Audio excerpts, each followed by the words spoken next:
Hello and welcome back to our channel. Today, we are tackling a topic that's often brought up by lay Buddhists, but one that's also frequently misunderstood or misused. That topic is the practice of offering food to spirits.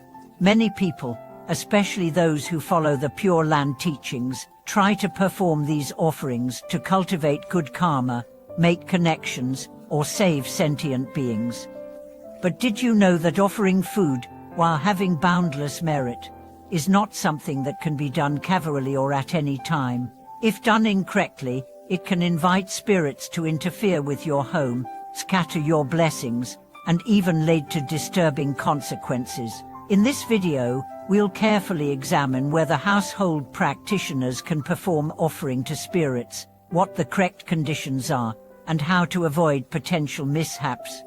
First, let's clarify an essential concept. Offering food to spirits in Buddhism is not simply feeding ghosts or engaging in some mystical, superstitious ritual.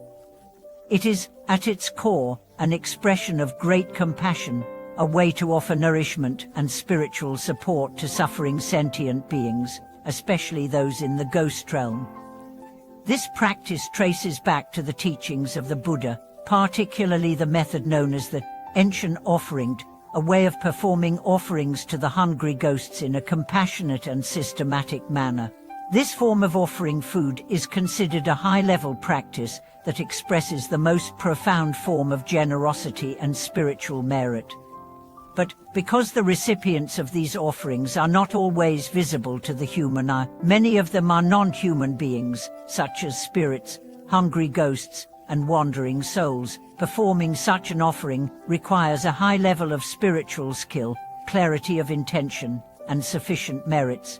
Simply reciting a few mantras, burning incense, or scattering rice may seem harmless, but if done without the proper understanding or correct procedure, it can attract spirits that are not in need of salvation, but are rather filled with negative energy or resentment.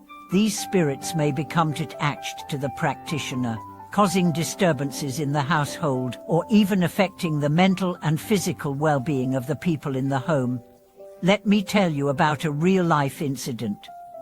A lay practitioner, after learning about the practice of offering food from the internet, decided to perform the ritual alone.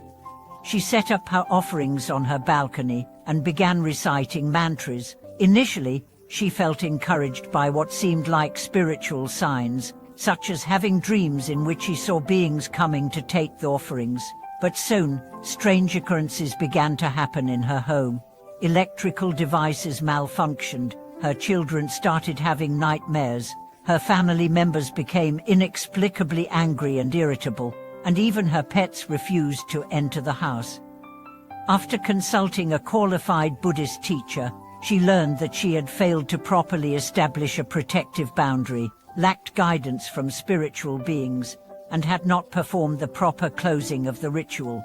This had resulted in a disturbance by wandering spirits who were unable to leave, leading to chaos in her home. Such cases are not isolated.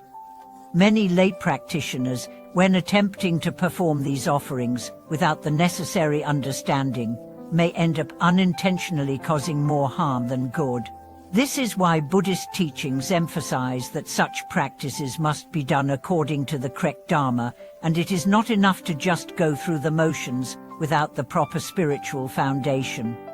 So, can a lay practitioner perform the offering to spirits? Yes, but it must be done with caution, clear intention, and within the right context. First, it is crucial that the practitioner has formally taken refuge in the three jewels, the Buddha, the Dharma, and the Sangha.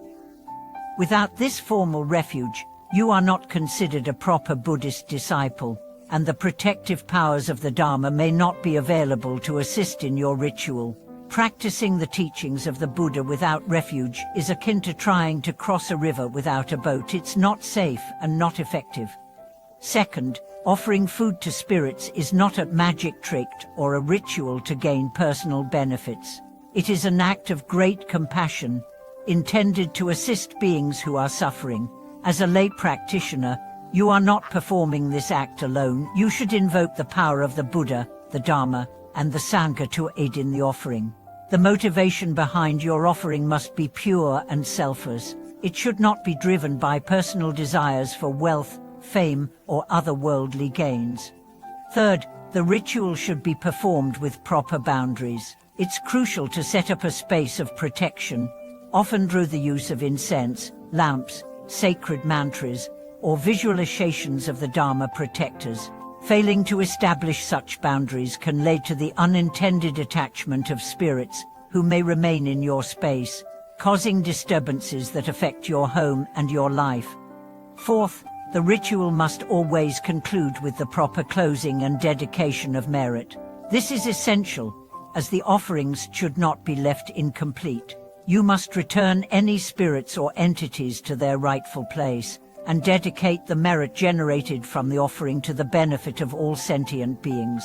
Failing to properly conclude the ritual can result in the spiritual disturbance of those beings who were involved. Fifth, it is important not to overdo it or practice it too frequently. There are certain times, such as during specific Buddhist festivals, e.g., Alembona, Earth Store Buddhist Harvest Festival, etc., when the offering to spirits is appropriate, but it should not become a daily or monthly practice unless it is specifically called for by the Dharma or one's spiritual teacher.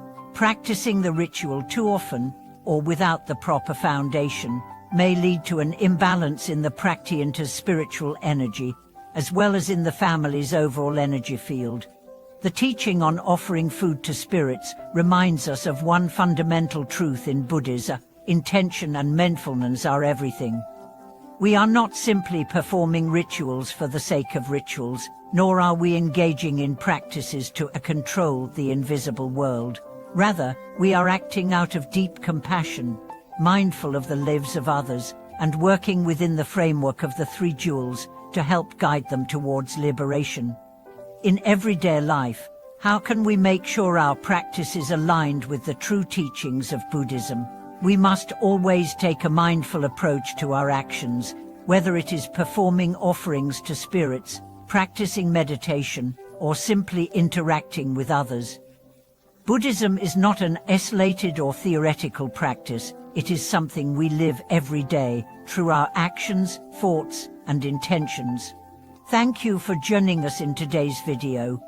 If you found this topic enlightening, or if it sparked any questions or thoughts, please feel free to leave a comment below.